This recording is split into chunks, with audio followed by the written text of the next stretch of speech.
Welcome back to Traders Corner, Summit's weekly take on the real world of trading. As always, our guide through the markets is Garth McKenzie, the founder and editor of Traders Corner. Garth, welcome. Hi. Garth, it must have been a fairly frustrating week for you because last week's trade was Goldfields, which looked like it was all sort of set up to go pretty well, and then a bit of a collapse and a bit of a heap, didn't it? Yeah, it didn't work, unfortunately.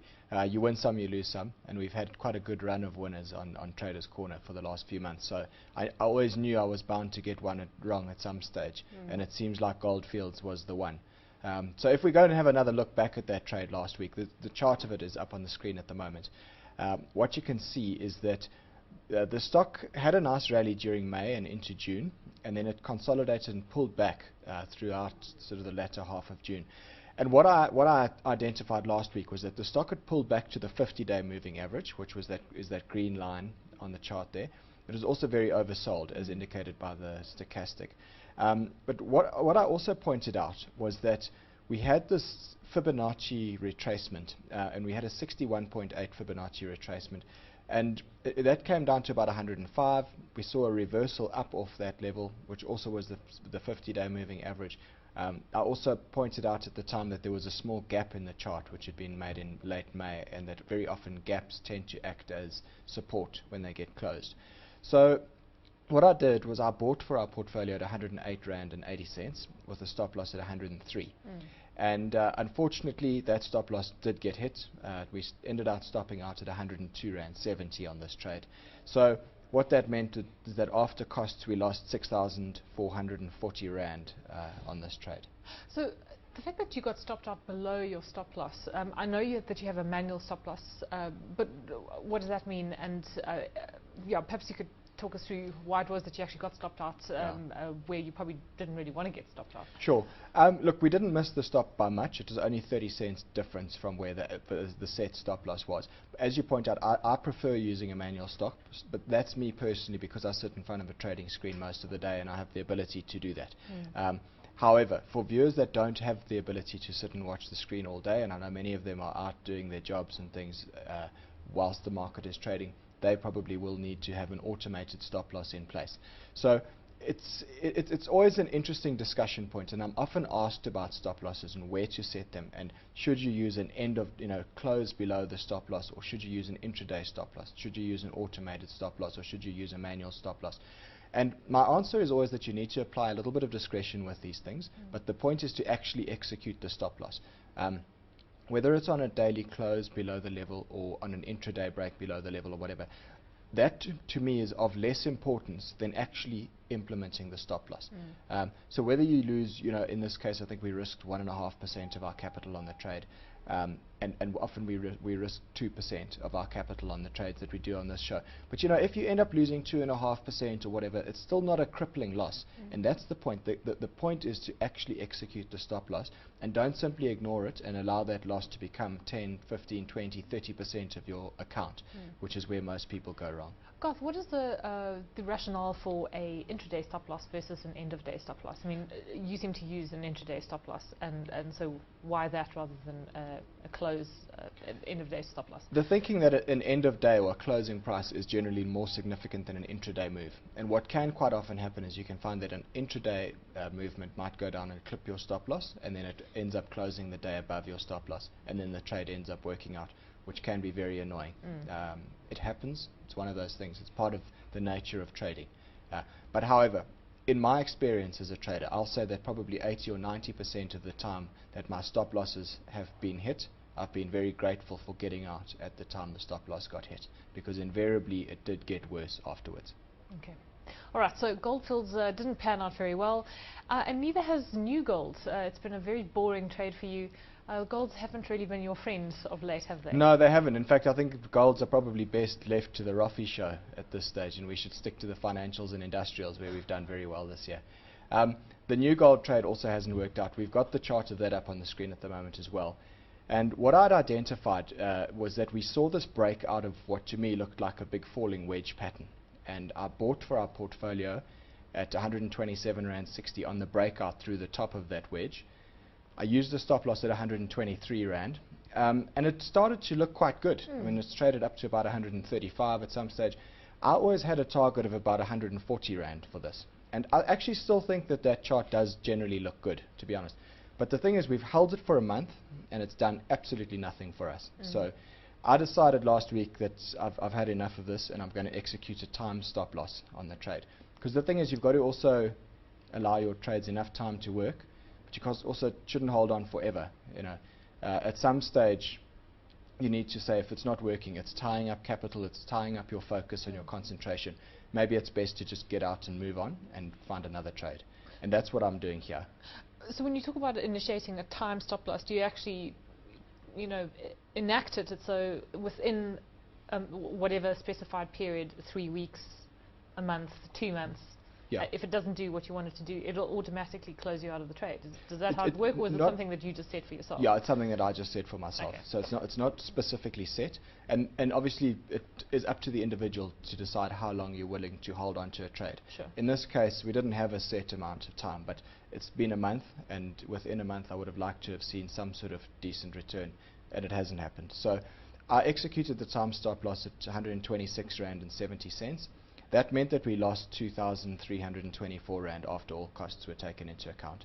So it's a pity, but not the end of the world. I mean, that's a fairly small loss in the context of our portfolio, and it just allows us to now look for new trades, hopefully find something better and move on. I suppose with the benefit of hindsight, you would have been quite grateful had you taken the profit on the trade at about 135 Rand. Sure, yeah, hindsight is always an exact science. But at that stage it looked like it was really on its way and it was going to keep going higher, which it hasn't done. So we're out. I must say, for viewers that are more patient than me and are still sitting long of this, I think it looks fine. That chart still looks okay to me. But I'd prefer to get into trades that actually yield a return fairly quickly. Well, this is it. There's an opportunity cost, isn't there? Okay, so Garth, getting on to this week's trades, which has been actually a long-running trade for the portfolio anyway, and it's Naspers, and there's quite a lot of questions, I think, around the stock, especially since it's come off fairly significantly in the last couple of weeks. Yep. Yeah, we are still running a half position on this Naspers trade, or this position that we had from earlier in the year, but we're actually looking to add a new trade on this week. So we'll still have the old trade that we had, or half of that old trade, and we're going to add a new trade in. What I want to look at here though is this is a long-term graph of Naspers, and regular viewers will have seen this earlier in the year when I showed it. And what the point is that this is a stock that seems to go in lengthy sideways consolidations, and then it takes a leg higher and then makes another lengthy sideways consolidation. So if you have a look, we had one there between 2007 and 2009, and eventually the stock broke out through the top of that consolidation. We then had another one in sort of late 2009 and into the middle of 2010, and then we had another one that spanned pretty much the whole of 2011, and that was the one that we identified earlier this year, where we broke out the top and we did a trade for the portfolio there, and that's the one that we actually are still holding, or we're still holding half of that trade. It's worked out very well for us. The point here is that what's happening at this stage, and my sense is that we've probably once again gone into one of these sideways type of trading ranges, where the stock is likely to track sideways for quite a long period of time and eventually consolidate, allow those moving averages to catch up. Because if you have a look, those moving averages that are on the chart there are the 50-day moving average and the 200-day moving average, and what you'll notice is they tend to bunch up during the time of consolidation, and eventually we see a push out through the top of that consolidation. So to me, I think we've probably seen the best of Naspers for the time being, and we're going to now move into a sideways choppy range like we've seen many times in the past. I'm quite interested by this though. You have a lack of patience to hold on to new gold, but I mean this could potentially go sideways for a year if you look at what the previous period of consolidation did. Yeah, no, but bear in mind the old trade that we've been sitting on has been working out for us. So for that, and I'm not going to hold it forever. I think I will look to get out of that part of the trade as well. But what I want to show you is that if you look at a more recent graph of Naspers, so now we're going back and looking over the last couple of months, this is what I see. You can see the stock coming up from the bottom left in an uptrend up into April, and then it seems like that trend is flattened out and we're now going sideways. And I see at the moment, I see this being a range trading sort of stock, and I think we need to change our approach to Naspers now. For the first half of this year, we've done very well by having a trend trading strategy with this stock because it's been trending up nicely. But now what I see is more of a range trading environment. So we need to treat it differently and treat it like a range trading stock. So that to me looks like a nice sideways consolidation over there. We've got support at the lower end at about 430 Rand, and then resistance up at 475. So I think that there's an opportunity to be buying at the bottom here, at the bottom of this range. It's very oversold. If you have a look at that stochastic on the top, very, very oversold. So I think that there's an opportunity to buy the stock down here and to take advantage of this trading range. And you clearly have already purchased your Naspers shares. I bought at 437, yeah, 437 Rand 50, and using a stop loss at 427 Rand. So that 427 Rand level is far enough away from the recent lows that we've seen over the last week or so. I want to just make one more point here, and that is that Naspers came out with their trading statement last week, which was actually in line. Results, actually. Sorry, results, yeah. And it was actually in line with expectations. However, this is a stock that we've come to expect them to beat expectations, and the market actually sold the stock off a little bit on the back of those numbers. And we often witness a 3-day rule, sort of a 3-day effect with unusual or shock news with stocks. And I think that came as slightly shock news for Naspers, and we've seen the stock down heavily for 3 days in a row.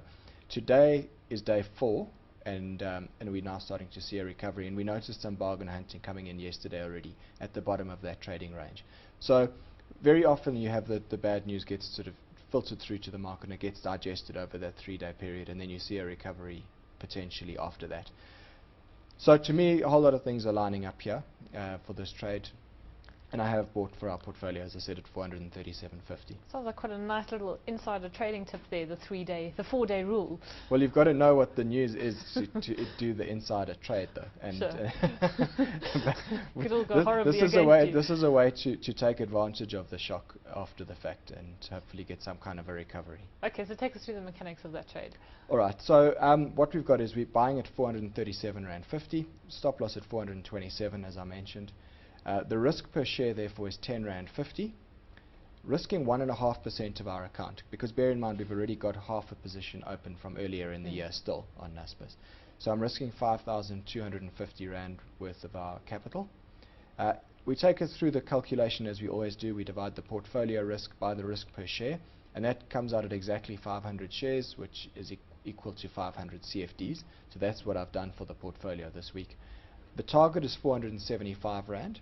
So that means that the risk to reward ratio on this trade is 1 to 3.75. So that to me is a pretty decent risk to reward ratio, and I'm happy to take the trade based on that. And Garth, then, if it does get to the target of 475, would you look to exit the entire position you hold in Naspers? Yes, I'd sell this one and the one that we had from earlier in the year as well. Okay. So what does the portfolio look like? Seeing it was doing very, very well last week, but it's obviously taken a bit of a knock subsequent. Yeah, unfortunately the loss in Goldfields and the loss in New Gold has given the portfolio a little bit of a dent this week. So we're still sitting at 347,000 Rand, and that's still up almost 39% for the year to date. Bear in mind last week we were up 44%. But the portfolio won't always go up in a straight line. There's going to be times where you have drawdowns, and that's exactly what we're seeing here. It's part of the nature of trading, and the key is just to try and make sure that those drawdowns never hurt you too much. So those are the trades we've got open. We've got Naspers. We closed out Goldfields for a loss. Woolies was previous week's trade with a profit there. New Gold we closed at a small loss, and then we've still got our original position in Naspers, which was from much earlier in the year, in March sometime, and we're running a mark-to-market profit there as well still. Well, 39% is not too shabby. Garth, just to end off with upcoming courses, can you give us some details? Yes, I can. We've got one coming up this week on the 7th of July. There's one space open for one lucky viewer. One lucky viewer who's quick and nimble to get in there. And then I've booked another one on the 18th of August after that, also in Johannesburg. So you can email me, garth@traderscorner.co.za, or you can find me there on Twitter or on Facebook. Okay, great. We have to leave it there as always. Thanks. Garth, thanks very much for joining us. Thanks. That is Garth McKenzie, the founder and editor of Traders Corner.